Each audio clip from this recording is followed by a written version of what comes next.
Hey everybody, welcome to You Have to Watch This podcast. I'm Alan. I'm Ryan. And I'm Devin.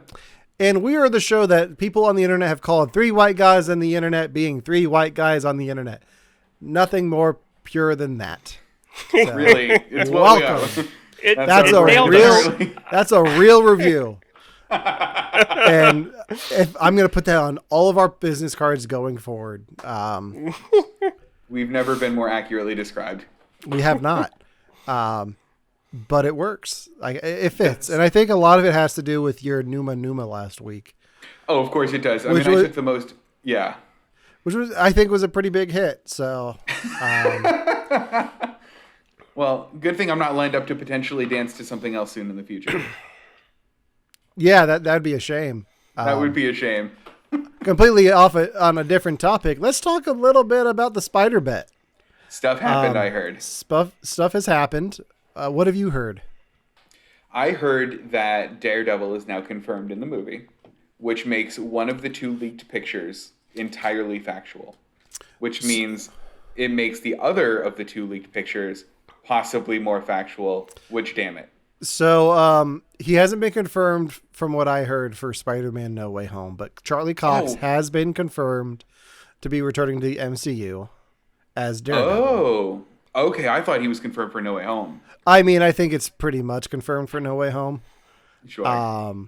Because Kevin Feige, the way like Kevin Feige can keep his cool, but Amy Pascal in that video clip cannot. And I think she's been looking at like the pictures, like frames from Spider-Man Into the Spider-Verse for too long because her hair is turning into like Doc Ock's hair in that movie. But she can't keep a poker face. I'm pretty sure he's in the movie. So, there were some other leaks that we talked about last night on the stream about the soundtrack, and certain themes from the scores of previous films returning, which I refuse to listen to. I'm in lockdown for Spider-Man. I don't want to see anything else. I don't want to see another single frame of the movie. I don't hear an ounce of music. I don't read a line of dialogue. I'm on lockdown. What I see next Sunday, because that's the only time I have tickets right now, what I see next weekend is what I see, and I'm trying to avoid everything from here on out. Do either of you have the feeling that they've given away too much of the plot in the trailer already, or the trailers? No. Because I feel like they have. No. No? I don't think they have. Ryan, what do you think? I'm going to hold off my answer until I see the movie. Okay. Fair. That's a good that is fair. Here's my thing. Like, we know what Peter's motivation is. Why he, we know what his story is. You got, like, all these villains come in, you got to get them.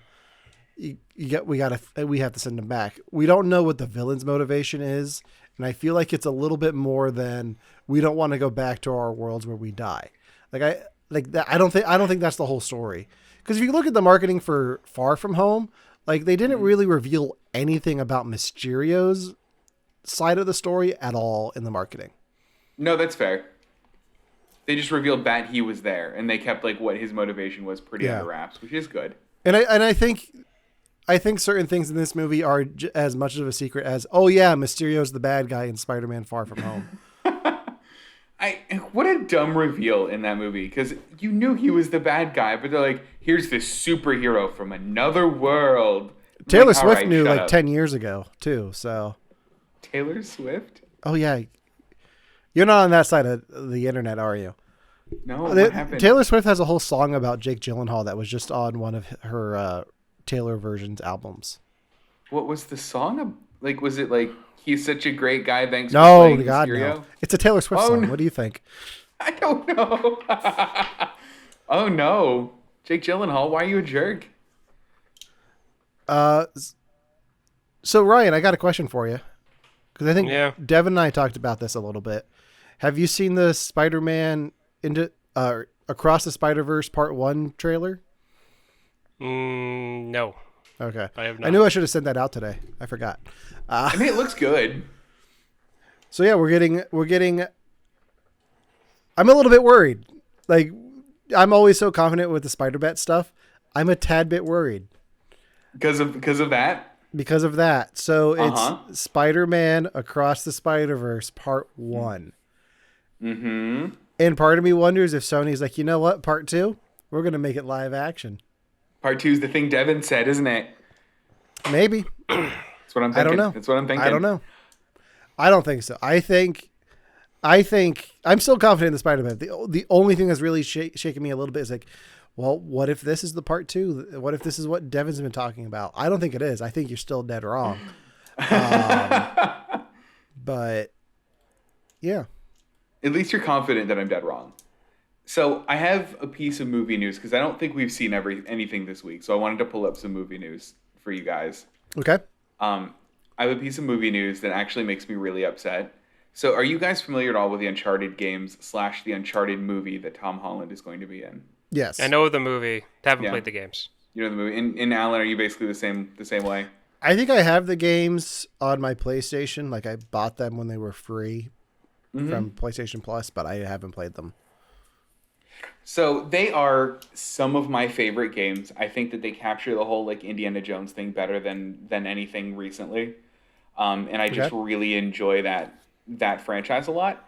I worry about the movie in general, mostly because of some of the stuff that came out about like what Tom Holland said when he was on set and like how he approached the character, which makes me worried for a movie. Also, I just don't like video game adaptations. We did our whole video game movie triple feature, and like I think we picked one of the good ones, 1.5 of the good ones. Mario does not count as one of the good ones, in case you were wondering. Detective Pikachu is my half, Mortal Kombat is my one. But I always worry about video game movies, especially for video games that I genuinely like. But now they just released that they're going to be giving away a free movie ticket or a free ticket to the movie if you buy like the Uncharted Remastered collection, which makes me feel like this movie's just gonna suck. Like I feel like no movie that stands on its own is just giving away free tickets. I kind of feel bad for Tom Holland because he went right from filming that, which is like a lot of stunts and heavy work, and you have to work with Mark Wahlberg, which I'm sure is a blast. Right into Spider-Man. Yeah. And Spider-Man's coming out first, so I don't know. Like it's weird. Yeah. So the one thing I have been binging recently is I've been watching a lot of like the Toys That Made Us episodes. Oh, I've been going through all of that and watching all of them. And at this point, promotional stuff to me is soon, like you said about, like getting a ticket whenever you buy like the remastered thing. To me, that's just advertising noise. Oh, really? It doesn't mean anything. Yeah, it doesn't mean anything to me anymore. I mean, like, I used to be one of those people where it's like, I get a free movie if I get a free ticket if I buy this. Like, well, they're pretty much paying you to go see the movie. Like, no. Like, I get that. But after seeing some of those Toys That Made Us episodes and seeing all of the, like, promotional stuff that they did that was just the studios or toy companies being greedy, it doesn't really go into my book anymore of like a flag for films. Sure. Depending on what it is, I'll buy this stuff. Like if it's a special edition Blu-ray and I get a free ticket or a discount off of that, I'll do it. But that's about it. It's kind of something you want anyway. Yeah. Yeah, I mean maybe it is along those same lines. I don't know. I get real weird about marketing sometimes though, and maybe it's just because I don't know. I have been marketed to in weird ways for weird movies sometimes. But I don't know. I just don't like it. We all have been. I think I have a very distinctive like hatred for like how John Carter of Mars marketed itself, and now I'm just like afraid that they're all doing that kind of thing. Man, how did they market it themselves? Because I have to admit, I remember seeing a trailer once, but I had no interest at all in that. And so I just ignored everything that I saw for it. They would be basically just like you would be scrolling YouTube and then it would go over top of your YouTube video. Not to mention the name of that movie is just John Carter. Like, yeah, I mean also that. Who's that? Like, I don't know who John Carter is. Who's this is. dude? All 80s and 90s toys were designed to make money. Yep.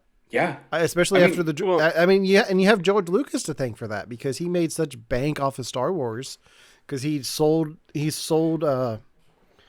share of the profits of the film for the merchandising rights. So every toy that anyone bought, he got the money from, and that's what built ILM and Skywalker Ranch. Well, and part of it was market deregulation from Reagan, where basically like Transformers and everyone was made just to sell toys. Like My Little Pony was just a vehicle to sell the My Little Pony toys, because you can now market directly to kids, but you have to kind of be tricky about it. And like that's all the 80s and 90s was. Well, I mean, okay, so I get this. I've heard it by everyone about the whole, like that whole thing with toys during those like 20 years. Yeah. My thing should this even be a topic of contention or a topic to like prove a point? Because we live in a society where people just want to make money. So people are going to do everything they can to make money. So if something's on the shelf to be sold, regardless if it's a toy and a hair dryer or a can of soda,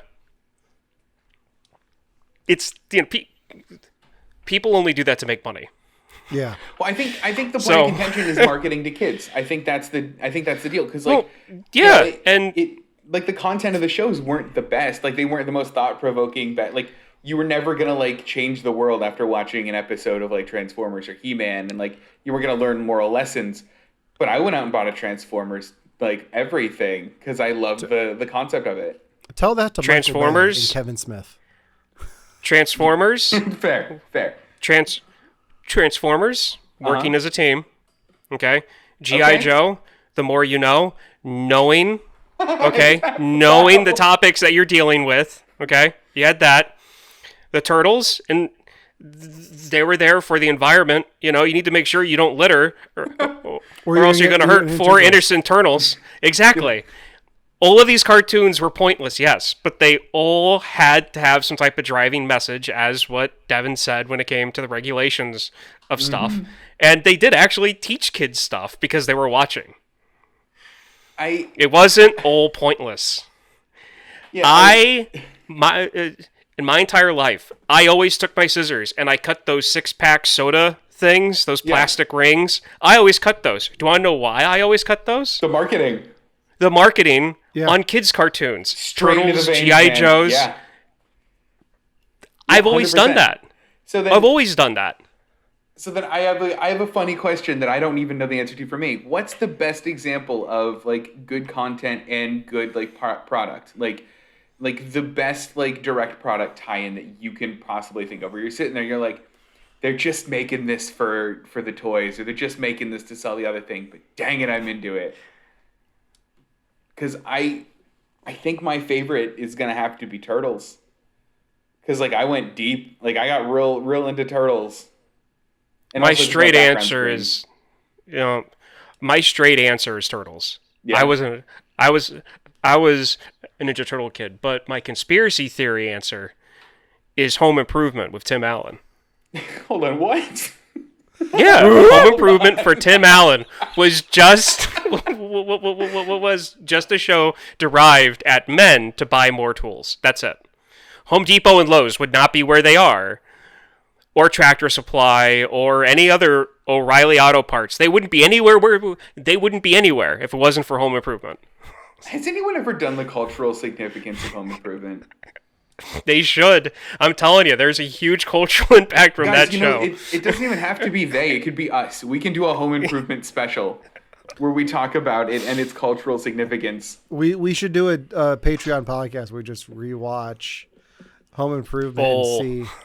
Well, because think about it, how much big stuff from the 90s came from that show. You had not only Tim Allen, but you had JTT, Jonathan Taylor Thomas.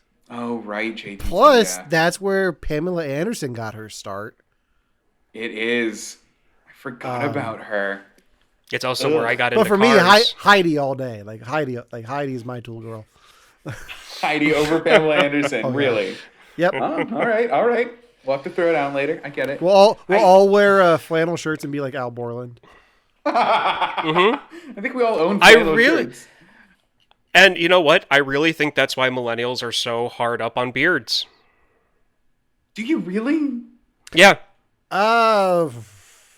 This is taking a weird turn, and I kind of like it. I don't know if is it Al Borland? Is it more, or is it William Riker, or is it a combination of both? I don't know that I would say more people watched Home Improvement than Star Trek. More mainstream people watched Home Improvement than Star Trek. Does it help if my genuine answer for me having a beard is because I look like a Muppet without one, and has nothing to do with who I thought was cool with a beard? No, because we're spinning this back to child advertising, so your mind is young and moldable.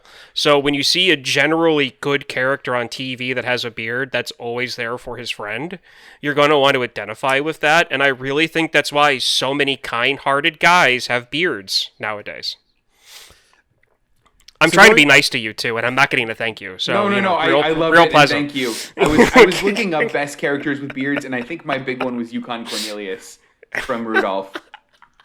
That was my dude. He's number 2 then. I'm trying to think of my example of best content to sell stuff, and the only thing I can think of is Clue. Clue? Yeah. The movie Clue. Oh yeah. Oh, okay. That pretty much just exists to sell the board game. I mean, even the structure of the ending, is basically just sell the board game. No, I'm with you. Sports. I watched Home Improvement in Argentina. That's an amazing place to watch Home Improvement.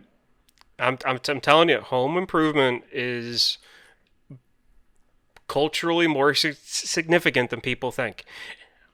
During my answer, it was half joking, half serious. I'm saying I don't know one person who didn't watch at least one full season of Home Improvement. You know what sucks? I wanted to make a joke after you said Home Improvement, but you made a good point, so I couldn't do it. I just really want to be like, I don't think so, Ryan. Moving on. But I couldn't do that. Really but instead, I'll just do this. I'll just hide the bottom of my face into my microphone. I mean, that's fair too, because that, I'll get people that reference that. It's like that Run Forrest Run. That movie came out 50 years ago, and people will still Forrest quote Gump. that Stop. Yeah, Forrest Gump came out in No, 1994. stop. Yeah, You're not 12, Devin. Stop it. Hold on. 1994 is when it came out? Yeah. It came out in the 90s, man. It came out in the early 90s. I'm doing the math. You sound like Tom Holland. You guys remember that really old movie with the things walking in the snow? I mean, the movie's still 20, over 25 years old, I think. Yes. That doesn't make it means it's 50. But it means it's very old. But it means it's so We old are- it should have that gone is out not of the cultural how- zeitgeist, is my point. No. We're all older than Forrest Gump. Still, There's we're a out of restaurant- the cultural zeitgeist. Look at us. There is a Devin, Forrest Gump Devin. restaurant in Times Square. How is that not culturally relevant? Devin. No. Devin, no. We're about to talk about a movie that came out in 1992. So I don't want to hear it. Okay, we'll get to the movie. Okay, fair. And that's not how rounding numbers work, okay? You go to 30, not Don't just 50. double it. Okay. Alan, do you want to go? Do you want to go? Yeah, I guess we can get into today's main topic now. Do we have anything else news-wise we want to talk about? I can't think of anything else, to be honest. Ryan and I officially have our Spider-Man No Way Home tickets, so I do too. So we'll be talking about that not next week, but the week after. So 2 weeks, guys. 2 more weeks, and then we'll be deep diving into Spider-Man, and we will have the official winner of the Spider Bet declared on the show. It's gonna be me. And then hopefully by the time New Year's comes around, we'll have our Video of Devin walking down the street. dancing down the street. Or Dancing down the street. I did make the stipulation that if only one Spider-Man shows up that's not Tom Holland, I will do a scene from the Spider-Man 4 script that Devin found. So stay tuned for that. It'll be a good one.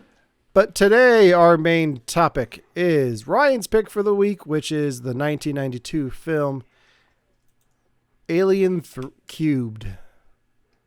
Thralien. Thralien. Yep. Okay. So Ryan, you go ahead and take it away. Okay. So, ALIEN³ or ALIEN³, I've always referred to it as ALIEN³. I am not a gatekeeper, so you're not going to hear any complaining about me on that. Came out in 1992, as I mentioned before, and it was directed by David Fincher. Fincher. Fincher. Who Fincher. I hardly also know her. yeah. Oh, it hurts. Yeah, it does hurt. Who also directed Seven, if I'm correct on that. That's cool. One of my favorite horror/suspense movies. And who also hates this movie, but we'll get to that later. Devin, your face is exactly the way I expected it to be.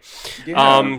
It stars Sigourney Weaver as it should. It's one of the original Alien films, and a host of other characters that we're going to get to. The movie, the premise of the premise is simple. It starts right at the end of Aliens 2, or just Aliens. They fall from the sky. The 3 other survivors die. Ripley's alive, and she lands on a prison planet that's full of religious extremists. I would say. And then an alien follows, and alien stuff ensues. I first saw this movie when I was in college, because it took me that long to actually get to it. I was a big fan of the first 2 films, and I have to say I did not really like it at first, and then I eventually saw the special edition of it, and I completely changed my mind on it, and it's turned into one of my favorite Alien movies. And I really want to get to what you guys think, because that's really all I have for the start. So, who wants to go first? Go ahead, Alan. Oh man, you're gonna make me go first? I'm gonna do it. Ryan. Yeah. Ryan. I know how much you love these movies. You probably should have told me to watch a special edition, because I absolutely hated this one. I have so many issues with just the setup of this movie that we can get into then.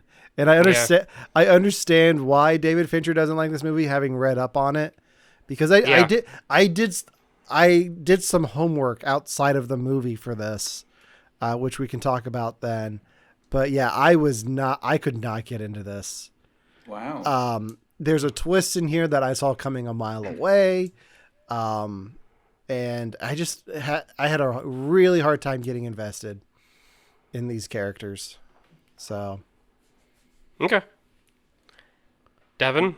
Okay, so this movie, for me, I didn't do any research because I wanted you guys to talk. I wanted to talk about it with you guys. So I wanted to go into a lot of this blind. So I don't know any of the history with it. I didn't know that David Fincher didn't like this movie. I thought that the original Alien trilogy was generally pretty well loved. And that the trilogy was well loved, and that the rest of them is when they start to get a little contentious. So I just went into this thinking, oh, this is a good movie. For me, it's a movie of dichotomies. I have never cared less about a supporting cast in an Alien movie than I have in this one. But I have never cared more about Ripley than her in this movie. She was phenomenal here. And she is what drew me in and kept me in this movie to the point where it turned my opinion of the movie around, especially by the end. Okay. So I can't say that I didn't like the movie, because I did. I really did.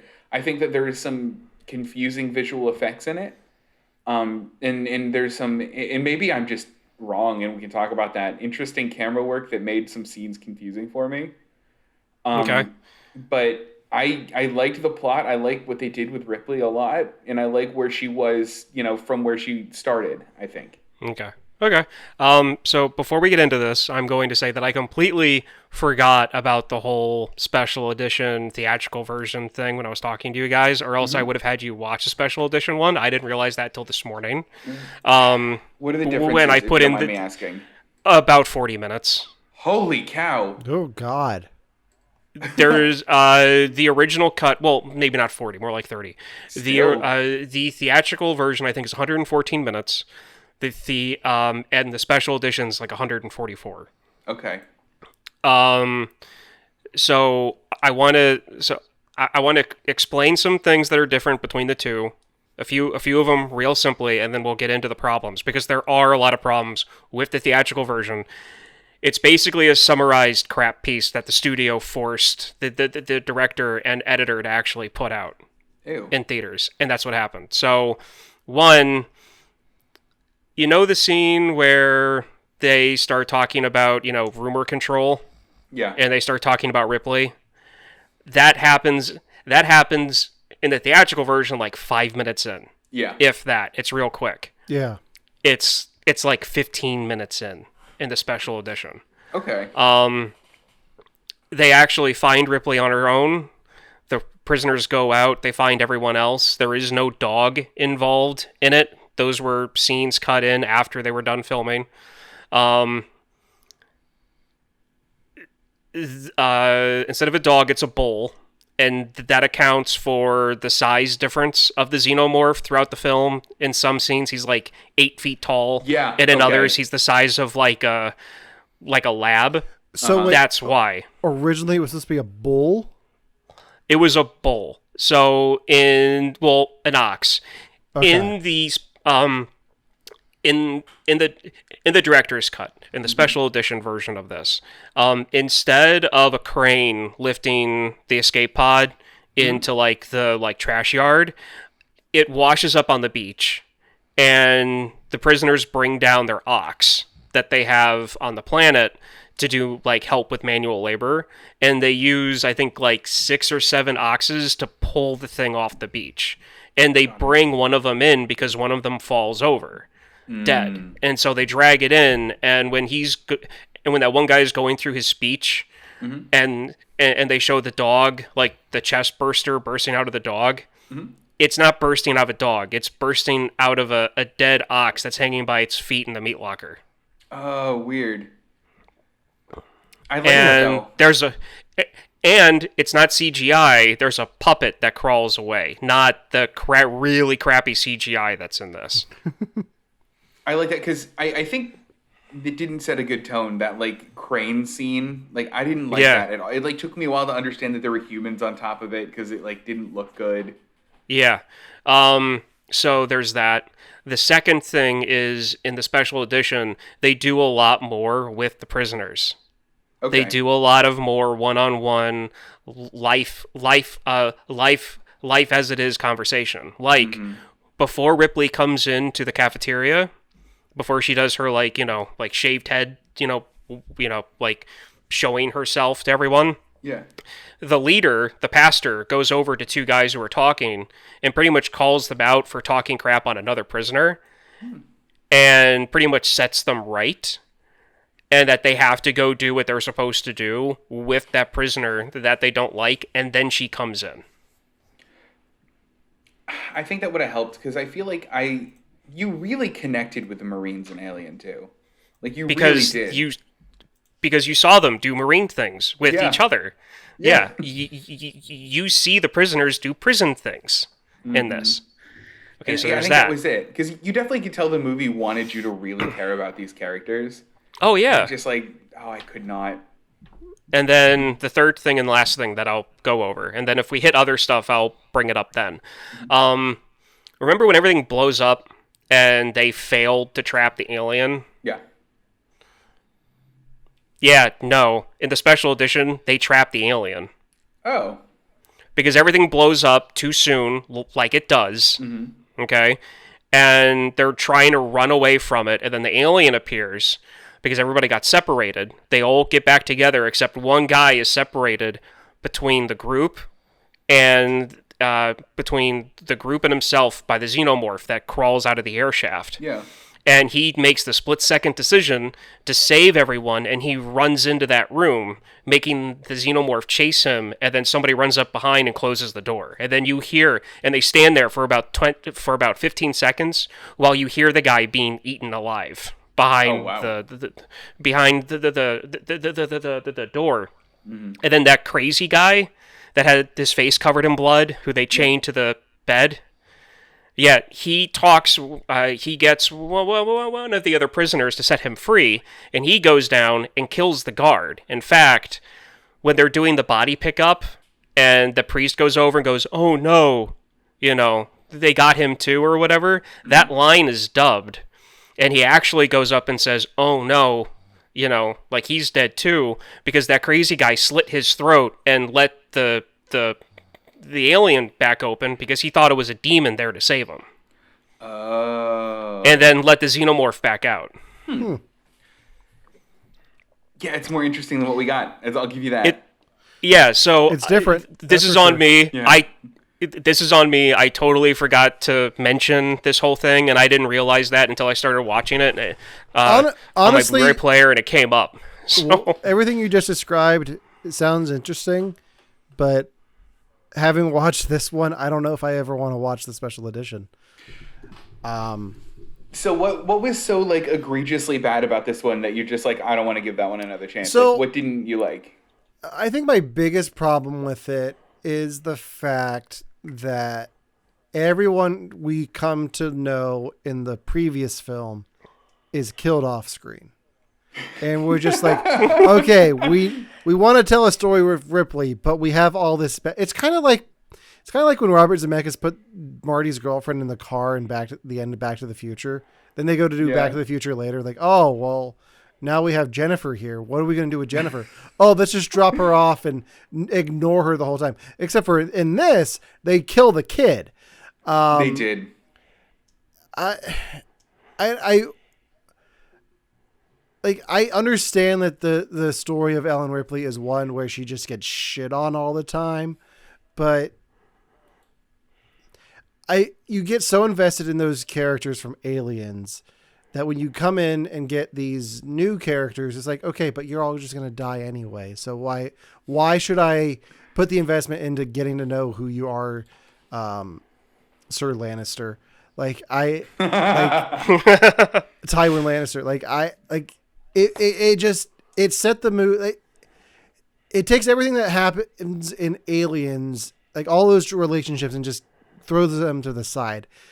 It's a lot like, do it. It's a lot like Star Wars. The Last Jedi. Rian Johnson did a lot of things, and then a lot of people were not happy with that film. So then Lucasfilm had J.J. Abrams come back and really ignore a lot of what happened in The Last Jedi. And I think you kind of have the same thing happening here.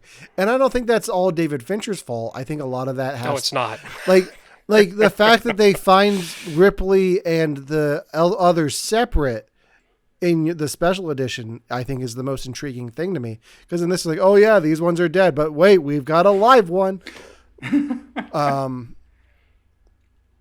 That was my main issue. So I got off to a rough start with this movie. After that, like, I was starting to get invested in the Charles Dance doctor character, but as soon as he like has a moment of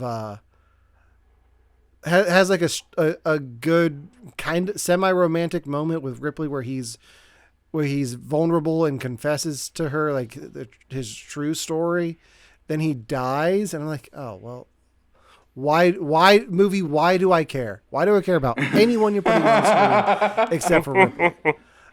So it was just like, okay, I guess it's an alien movie. Ripley's gonna fight aliens. Let's just see what happens. Okay. Devin, do you have anything to say to any of that? I mean, Alan's not wrong. I thought it was weird. I thought it was bold that they killed the kid right away, like off screen.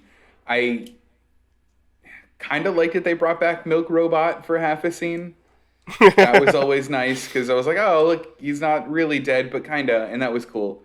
But no, I can agree that like I think that might be why I wasn't attached to the characters, because I knew like part of it felt a little formulaic where they were like, there's not something killing people down there, it's just an accident. And I'm like, okay, but then more people are gonna die from the alien, and then they're all gonna die from the alien because that's what happened in the first one. Got it. So like that one felt a little bit like the first one to me. So I think that's why I wasn't invested in them. But I think the whole like the part that I liked was I saw more of the world in this one. And I think I like the world building in in Alien 3 a lot more than I liked it up until this point, because I like the idea of like the Weyland-Yutani Corporation and what they're doing, and I like to get another little peek behind that. I like the fact that they sent the real guy behind the android, so Ripley had like a real face to look at, or a real face, but like a friendly one to look at. Oh, hold on a second. Do you really think that was the real guy? Because I'm like, no, that's just another robot. Like they're just. Oh, did you think so? I bought it hook, line, and sinker. I was like, No. The real one. To me, the way that I see it, the importance of everything, Yeah. and the way that I have seen the owner of the company shown in the other movies, I'm willing to bet that it's the real one. But the one big piece of evidence that swings into Alan's favor is when he gets hit by the wrench and he's standing there yelling at Ripley, and his ear is literally falling off. Yeah, like a flappus, just like a flap. I mean, even though the milk is red or blood, it looks to be blood. It's strawberry milk. It could strawberry. That's gone bad. It could totally be, just dyed milk for it to be, more human looking. Like that whole thing. But I truly feel that it is like an actual like person. I do. But again, a piece of evidence that swings really heavy in Alan's favor is the fact that his ear is just kind of flapping there as he's yelling at Ripley from behind the fence. He looks like Mike Tyson got a hold of him. I liked that scene because I liked the whole like, come with us, we have a ship, we'll just pop that right out of you. And I was like, I don't trust them. They're not going to do that. Yeah. They're going to take it. Yeah. They're going to make their own science fiction. But you trust that he's actually a robot, like. Everything he says is a lie. Everything he says is a lie. So I'm not. He doesn't even work for the company. He's just there lying. Like he's just a guy they found. So I'm going to touch on something because we touched on that scene. Okay. In the theatrical version, she falls in and gets just engulfed by the fumes and goes splash down, and she's liquefied. Sure. In the special edition, chestburster comes out. No. I've got that flipped. Yeah, that happened. I got that flipped. In the special edition, she just falls in. Nothing happens. Because you already know that it's in her. You already know that the chest burster's in her. So she just falls into the vat before it bursts out of her chest. In the theatrical version, the studio wanted the burster to come out as she was falling down. So that was a reshoot with her falling off. They did a reshoot on that and put her in a bald cap because she was already grew her hair back for another movie she was working on. Okay, hold on. I might want to fight that. I loved where she was holding the chest burster. Honestly, same here. And I was actually upset that it wasn't in the special edition because, like I said, it's like I watch these kind of, depending on how much time I have to watch the movie. It depends which and I pick to watch. Sure. And at this point, I like the original cut just for nostalgia's sake, and that's really it. Especially if I just want to watch a summarized version and I don't want to sit through 144 minutes. I mean, fair. So there's that. Now, Alan's take is the more mainstream take for the real hard Alien fans. They don't like the way it went. They feel that both of her crew members from Alien should have lived, and that they totally screwed up when they did that. There were scripts made where they didn't die, but the first time a script was done where they did, the studio didn't want that to change, and every script that was redone after that was done with that happening. There is an audiobook that's done of the script where they live, and get this, instead of religious extremists being prisoners on a backworld planet, they're pretty much on a wooden Death Star in space. What?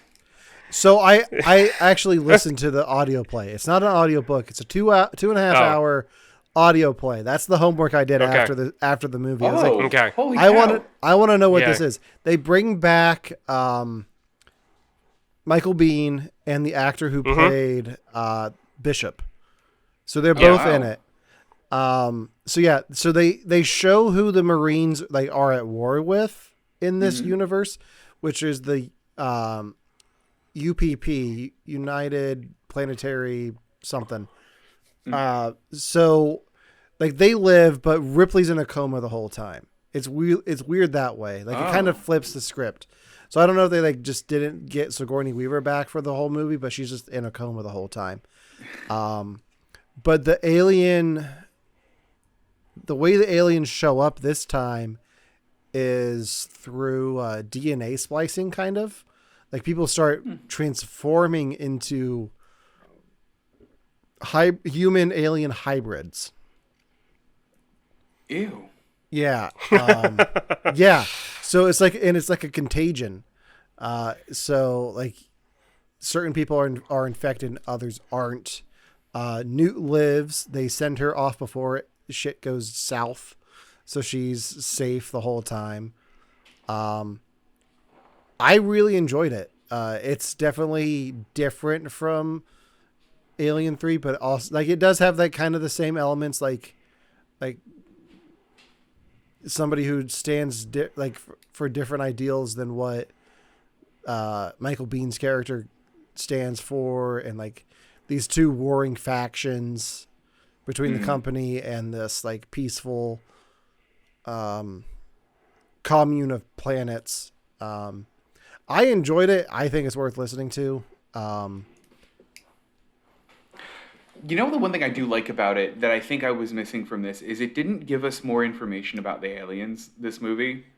And this audio play seems like it really does. And it's like, okay, here's more about the aliens, I think. And I think some of what Ridley Scott does down the line in Prometheus kind of started with what is in this version of the screenplay. Interesting. Okay. So, in getting and since we're on Ridley Scott, one of the reasons why I like this movie, okay, is I like the fact that it kind of ties some of the feel from Alien and some of the feel from Aliens, and it kind of pulls them together. You get the action sequences that was in Aliens to a point, but you also get the feeling of Alien, where these people are trapped, and there's really no hope for them. And that's where the director of Aliens 3 was trying to go. But Fox wanted everything to be sped up because they wanted the movie out in spring of 1992. So he was having to do stuff that he didn't want to do because he was trying to make Aliens 3 a homage to Ridley Scott and Alien. That's tough. That's a and tough Fox spot to be in. Pretty much, like went in and twisted the knife. Yeah, and I saw it was so bad that Sigourney Weaver was like coming to David Fincher's defense, like in the press for the movie. Like, yeah, this is the movie he wanted to make, but it's what we got. Yeah, and then I think it was in an interview when he was going the rounds and doing interviews for the girl with the dragon tattoo. Yeah. Somebody asked him about what his thoughts on Aliens 3 was, since that was like his big start. And he pretty much said, I hate it. I wonder, because if it was that contentious, like I wonder if you just don't want to talk about it anymore. Like you've moved on, you've done other things. Yeah, and there's a lot of crap between him and Fox, and pretty much Aliens 3. Even though I like it, and even though there's other stuff that I like about it, I will say, and I will agree with the fact that the studio messed it up.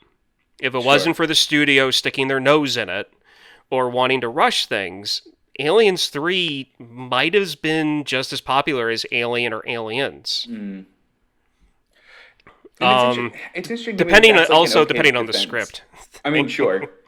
Yeah. Because it sounds like they were really different. I mean, Alan, do you know what version of the script got turned into the audio play? Was this like version number 1 or like? It was the second draft by William Gibson's.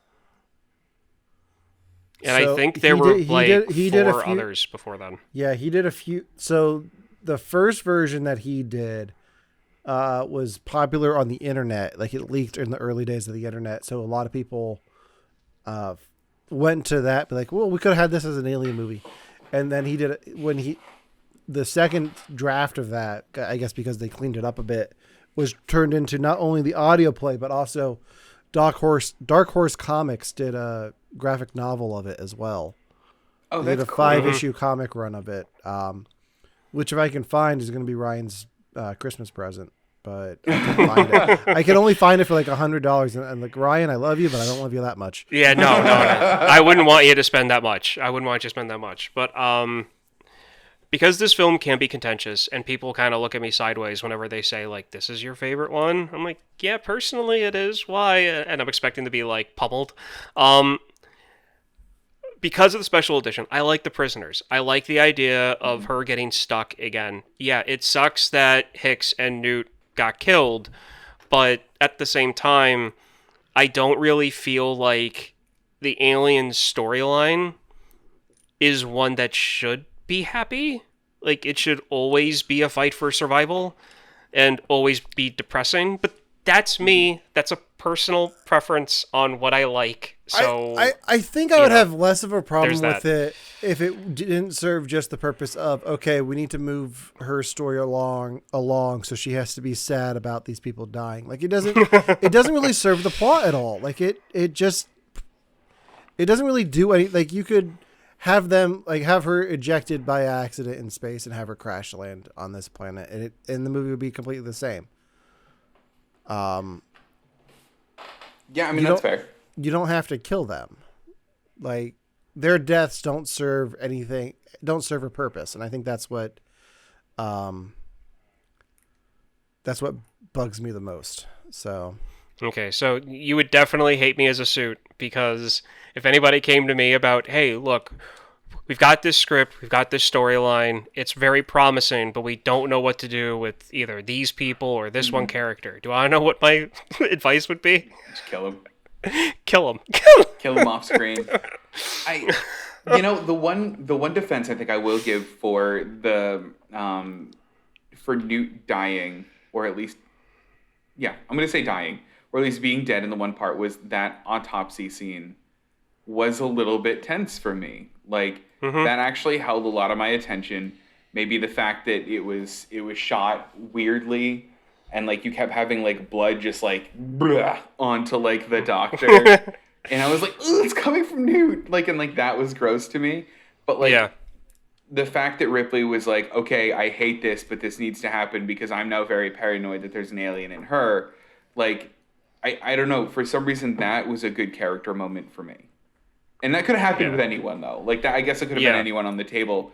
But, I don't know. I liked that character moment, I think.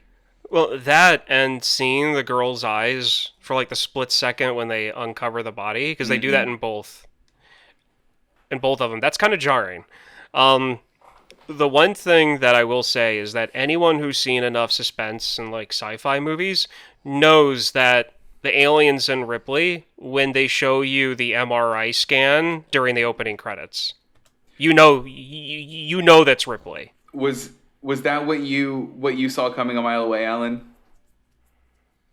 Because you said there was a plot twist that you saw coming a mile away here. Yeah, I knew that it was going to be her who, like, when she started saying, like, I've got a headache, I was like, oh, she's got an alien in her. Oh, I didn't.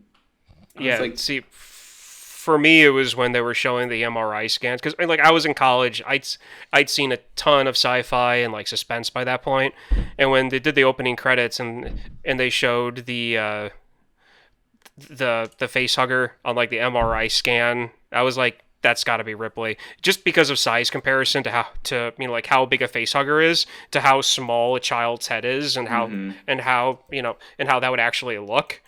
Like, that's an adult's head. And it's either one, and it's going to be her or Hicks. And I was like, It's going to be Ripley or Hicks. And then they show Rick's head's bashed in by the beam, which they show a lot more of that in the special edition. Like, I'm talking like face over here, jaw over here. Ooh, gross. Like, really, really, really, really, really good gross out effect. I don't know that I needed that.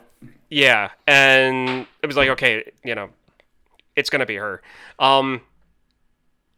But I like the prisoners. I like the whole idea of it. And again, the the like world building aspect of this. Yeah. And I fully sympathize with people whose favorite Jurassic Park movie is Jurassic Park 3. Because those people are out there, and I sympathize with them because I like Aliens 3. And I feel like I'm in the same camp with them. Well, I think you bring up a good point. Like, a lot of threequels do get the short end of the stick. Like, there are a lot of like third movies and franchises that are kind of shit on. Can you guys think, Devin, can you think of any other threes that aren't as highly regarded as the first two? Because right away, what comes to my mind is Spider-Man 3. Yeah, I mean, that's true. So hold on, before I come up with mine, like, what do you think is the cause of that? Do you think, like, at the third one, like, yeah. I think by the third entry in a film, I think some studios are like, okay, you've done great for these first two, but this is what we want to see in the third one. And I think you see that here with Alien 3 and the studio interference. And you see that in Spider-Man 3 with the inclusion of Venom, because Sam Raimi did not want Venom in that movie. That was Sony and Avi Arad saying, no, we're going to put Venom in this movie. This is what the fans want. This is what we want. This will make all the money. And I think the film suffers for that. Mm-hmm. Mine is I have a way that it was good and a way that it was bad. So a way that it was bad is going to be the Godfather trilogy. You come off of 2 award-winning films, and the third one's just fine. And then the way that it was good was the Army of Darkness. That one, I think they were just like, whatever, we're doing whatever we want with it. We don't care. And I think Army of Darkness also like benefits from being so disconnected from the other two. Exactly. Though, yeah.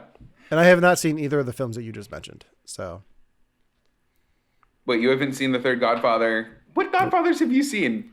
1 and 2. And you've never seen Army of Darkness? Never seen Army of Darkness. I've seen Evil Dead 1 and 2.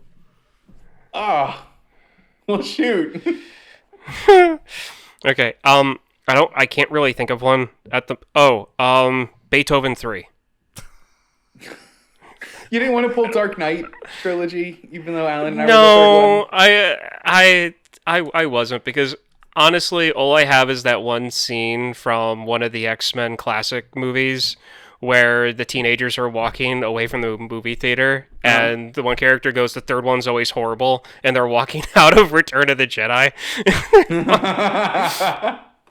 Like, I just have that playing in my head. I love Return of the Jedi, but I have that scene rolling in my head right now, and I really can't think of anything else, so Beethoven 3 is what I came out with. Like, that joke in X-Men, like, that's also, like, a poke at the X-Men films, because you look at X-Men 3, The Last Stand, which is, it's not, there are, like, 6 more movies after that. As I like to call the relocation of the Golden Gate Bridge, or whatever bridge that was. I don't really know if it was Golden Gate Bridge, but yeah. Okay, good. You nailed it. The relocation of the Golden Gate Bridge. Hold on. This is along the same topic, but a tangent, but I need to know. Guys, how do we feel about Back to the Future 3? I like Back to the Future 3. I like it. Is it the best one? Or do you think it's the weakest of the 3? Is it the best of the 3 films? Yes. No. Back to the Future 1's the best. I film wise, I'd say Back to the Future 3, Back to the Future 2. No, really? Like two like it is the worst. Like 2 is the worst. What? Yeah. Oh, From a storytelling standpoint, like, it does a lot of fun stuff, but there's not a lot of real story there. I think in 3 you get to deep dive into Doc's story a little bit more. You change the setting a lot from the future to the Old West. It's a Western. You got a great Alan Silvestri score. You have Doc and Marty working together to figure out how they're going to get the DeLorean to 88 miles per hour using a train. I think there's a lot of things in there that the other, like, Back to the Future 2 doesn't really have that problem solving. It's just like, oh, hey, we're going to go to the future. Okay, now we're back in 85. No, we're not. Biff's in charge. Like, what? No, let's go back to 1955. And it does a lot of fun stuff. Like, I like Back to the Future 2, but I think Back to the Future 3 is a superior story. I don't know, man. I don't like Westerns. Wow. Okay. Tune in next week when we make Ryan watch a Western. I was thinking about it, actually.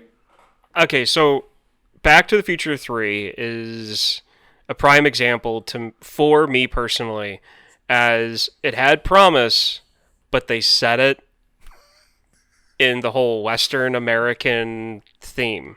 If they would have done any other time period, even on the East Coast, they could have done that same time period on the East Coast, in some town that was trying to rebuild from the Civil War, that was completely destroyed economically. And I would have been fine. They couldn't do that, don't like... That's fine. The rules of Back to the Future are you can travel through time, but not through space. That's why all 3 films are set in Hill Valley. Okay, that's... Okay, fine. Then they should have picked a different era. I don't know what it is with me, okay? But as soon as I see cowboys or a cowboy hat or a Western dust town or something, I completely lose interest. I tried to watch Cowboys and Aliens. I really did, because that looked really, really cool. That's not a good one. That's not a good example. And I thought, no. It's a perfect example, because it was a Western that I saw that science fiction was squished into, which is the same thing I thought about Back to the Future 3.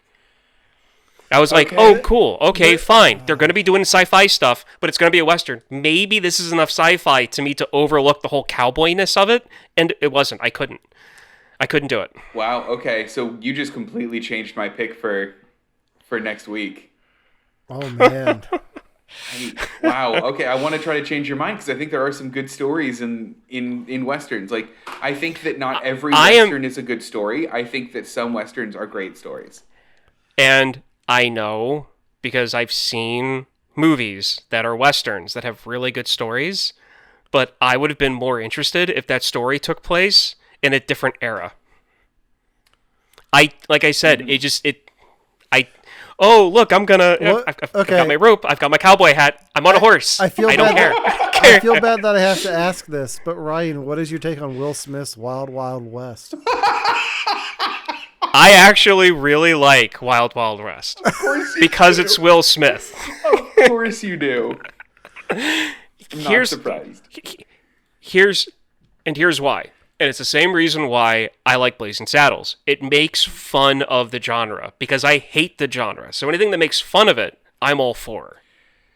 So you don't want like a Western movie that takes itself seriously as a Western movie, like and anything with the classic cowboy Western actors in it, I have no interest in. Okay. Well, Chad brought up a good one. And when I say Chad, I mean Chad, because Chad's in the chat saying that you are dead to him, Ryan. He said it twice. Look, so. This is something that is, to me, is a preference of mine when it comes to movies. I am not saying that Westerns are bad, that they're crap, they shouldn't be made. I am saying that they are not for me. That's it. I get that. Yeah, no, I get that too. I'm also curious what you would think of some more modern Westerns. How modern are we talking? Are we talking... I'm thinking, like, what Chad mentioned in the chat, Unforgiven is probably a good one. Have you seen that, Devin? No. Okay. I would watch it next week. Or are we talking, like, 2012 recently? Because I have a very specific one for this one. What do you have from 2012? Django. I've seen that. I own it. You've seen Django. But you like that Again, one. Yeah, because it turns the genre on its head. Does it, though? I feel like it does. Anything... Okay, give me a Western where it takes the most vulnerable people during that era and has them kicking everybody else's ass. Show me a Western where somebody who was disenfranchised during that era completely demolishing what that era was, and I'm happy. I mean, I think True Grit would fit that. with the original or the remake? Both. Which one do you like more? I've only ever seen the remake. Ryan, have you seen True Grit? No. That's what we're watching. Dang it. That's next week's pick. The Jeff Coen Brothers. I love it. Okay, so we were talking about the third and, the genre and everything. Yes. And they haven't made a third one from Covenant yet, from the newer Alien films. Right. And I really feel like we're never going to get it. Well, unless it's in production that Alan knows about that I don't. So Ridley Scott has been doing the press a lot, and when he's not bashing Marvel movies and millennials for not going to see Ben Affleck in a wig, he did announce that they were working on an Alien TV series for FX or Hulu. Okay, good. The two. So, an Alien project with Ridley Scott behind it is in development. It's kind of cool. Good. That is good enough for me. So the way that this movie ends, the way that Alien 3 ends, because we really got sidetracked, and I know that there were other stuff I want to talk about, but I don't remember what it was anymore. The way that this movie ends, she falls into a vat and pretty much melts. Mm-hmm. Right? Okay. So the next movie, Alien Resurrection, believe I got that right. Mm-hmm. Alien 4 is going to be the next one that I have you guys watch at some point. Next few months, it's not going to be right away. It'll be the same distance of time between I had you guys watch Aliens and then this one. It is hated by a lot of people. Alan smacked his lips, so you know that he already knows what's there. Now, Devin, because I really want to pick your brain on this. Ripley comes back. I think I know about this. I think I know. Give me what you know. I know that this movie had potential. I know that this movie was supposed to be like the most art housey of the movies. Yeah. And I think she comes back as a clone. Okay, good. I think literally that's all I know of the plot. Isn't Winona Ryder a big deal in it? Yeah, she is. She is. That's all I know. Is okay. You've officially maxed me out. And the actor who played the original Hellboy's in it too. Ron Perlman's in it, yeah. Ron Perlman. In it? Yeah. Aw. So with the way that she melted, how do you feel about that though? I don't like it. I genuinely don't. I really like that as an end to her character. I've been trying to come up with a thought all freaking podcast about this, where I feel like there's something to Ridley's character and motherhood. And I feel like there's some through line between the three of them that finally gets resolved when she, birds the alien at the end that she kills. Like, I feel like that's the arc of that. And I don't like that they decide to, she's back! No, I definitely agree. I couldn't have said that better myself. Like, that's... Yeah. Yeah. Well, hold on. Well, the through line of motherhood is in it pretty strongly. Does it add anything really strongly to Ripley the character, though? I said this once before when I started this Alien movie thing with you guys. Mm-hmm. Alien Resurrection is, to me, a comic book. I don't really take any of the stuff in it seriously. I watch it for fun. But they definitely try to carry a lot of the narratives from these three movies into that one. And I have to say that there are two moments that are probably one of the most disturbing in film watching history. There are two moments in this movie that make up some of the most disturbing things I've ever seen in a film. Well, I'll have to watch and guess what they are. I'm sorry. I just saw Chat's comment of Alien 4, The Voyage That's fine. Home. Where are your nuclear vessels? Pretty much. That's what Alien Resurrection is for me. Now, once we get past that one, that's when I'm going to be mixing some things up with the Predator films, because these movies I hold close to me, and I want you guys to see them. So that's why I'm going through even the bad ones. Well, and here's the thing: is these movies were on my list to watch forever, and like I purposely don't watch them in my free time because I want to watch them for this with you guys. Like, yeah, I got into a mood to watch them lately, but I was like, no, I'll hold off. I want to go in fresh. I'll do a better job of the whole theatrical special edition thing going forward. I'm almost tempted to ask you to skip Alien Resurrection and just move on to Alien versus Predator or whatever you have next, because... Are you really not that excited? Have you seen it before, seen it? Alan? I haven't seen it. I've only heard bad things about it, and the fact that it's written by Joss Whedon just doesn't...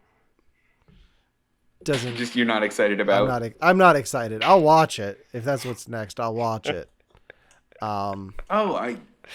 I want to go into it with I mean, open mind. Like, it's 90s Joss Whedon, so this is like Buffy era Joss Whedon, so maybe. Oh, okay. But maybe there's a silver lining to this, but I don't know. I just think it's tacky to kill off your main character and then bring them back as a clone. It is 100%. But one of the two most disturbing things I've ever seen on film deals with the cloning process. That's interesting then. It deals with that. Like it really shows you how far the company went to bring her back and just the horrors that are involved in that whole process. But yeah, so I'm happy that Alien 3 gave you guys feelings regardless of what they were. I knew like I said, I really I feel for people who like Jurassic Park 3 because I feel like this is comparable to like how good a series started out and then where it ended up 3 movies later. Mm-hmm. It could have been a lot better. I'll fully admit that as a fan of this film. But for what I can get out of it, I find it to be the most watchable for myself personally. The theatrical, the special edition version more than what the theatrical version is. Mm-hmm. Because once you see that special edition and then you go back and watch the theatrical release, you can almost tell, like, okay, yeah, that scene doesn't cut right. That scene doesn't cut right. This isn't edited the right way. You know, like you really see that. Because the movie, yeah, sorry. So I looked it up quick. The special edition cut you're talking about is the assembly cut of the film. So that's like the big film that they showed to them, and then like, okay, we're gonna trim it up here and there. So this is what like test audiences would have seen almost a year in advance. So yeah, but they went back and like finished it and color corrected stuff and added effects. Ooh, yeah. And one more thing, because one more thing before we wrap up, the special effects I wanted to talk about in this because they're bad. The reason why they're bad is because they were originally planning on doing a lot of puppets. They even built a dog suit for a dog to wear when it was going to be the like dog-shaped one. Yeah. And that's why Ripley said this one doesn't move like the ones I've seen before, because it wasn't chest bursted out of a human. It was done out of a 4-legged animal. Mm-hmm. There were supposed to be a lot more puppets in this, and because the studio wanted certain shots and wanted things to be done differently, they pretty much took they let them have half the time they normally would have had to do the CGI shots. So what you're looking at is rushed work, and why the alien doesn't even fit the lighting of the scenes. Yeah. Yeah. And that's why, to me, it looks so bad. Especially when it's doing the whole handy cam thing, running through all the tunnels when they're trying to get the lead thing figured out. It looks horrible. And during that scene, and during that scene, I was like, I don't know where I am. I don't know where the alien is in relation to some of the people that I'm following right now. I can't tell if this person's safe or not. Like, until like they close the door on the alien and you see like alien in person, then I get it. But they did so much weird like jump editing in it that I was like, I don't really know what's happening. And if you see that the special edition or the assembly cut, you get more time to learn the prisoners. So even though all the prisoners look identical, you get to know the names better. So when they're talking to each other, you have a better idea of who they are. And just to give you an idea, like when they're painting or using the paintbrushes to like put the flammable stuff all over the place, they focus in on two of them in the tunnels. And there is a scene where they're talking about getting high off the fumes. Huh. Like that, like that kind of stuff. Yeah, character. They completely cut out. And, I mean, you're right. You don't get a chance to really get involved with the prisoners. Mm-hmm. And I feel like that's one of the biggest tragedies, I guess, of the film. No, I can see that. So yeah. So I'm good. I'm done. I'm done going Okay. over it. All right. Well, I think that does it for this week's episode on Alien 3. Oh, real quick, I wanted to tell you guys about Ripley's ending in the audio play. Oh yeah. So I told you she's in a coma the whole time. Guess how they end her arc in that story? How? They shoot her off into space in her med pod. What? Do they? It's weird. Do they? It's weird. Oh, Yeah. that's a little strange. Ripley would have liked. I mean, Sigourney Weaver would have liked that though. And then you could have Alien 3 happen like without them dying, of course, because they're not there. But like she could crash land on the lice-ridden planet, and That's true. All right. Well, that does it for this. Well, go ahead.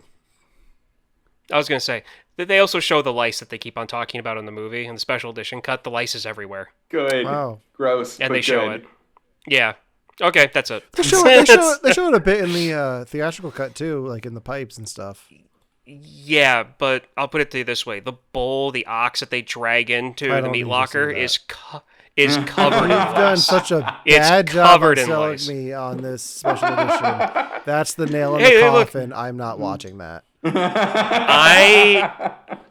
I will tell you that if you don't like the theatrical version on the points that you were talking about, you're not gonna have your opinion changed about the special edition. I'm intrigued by it because I like I'd much rather see David Fincher's version of this than whoever the Fox executives were in the 1990s versions of this.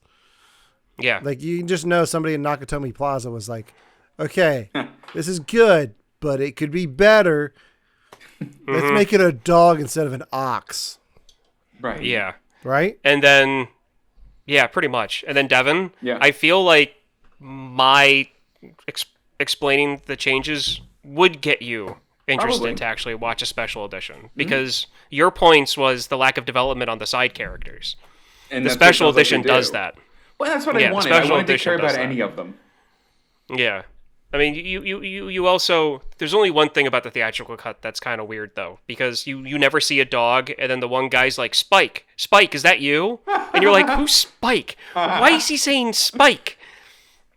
Gross. But anyway, that's Okay. it. All right. Now I'm done. That does it for our discussion on Alien 3. Tune in next week for Devin's pick, which will be the Coen brothers. What year was that? 2011? 2010. 2010. Oh, 2010. wow. So 2010 remake of True Grit starring Jeff Bridges and Haley Steinfeld. Did not know she was in that. Holy cow.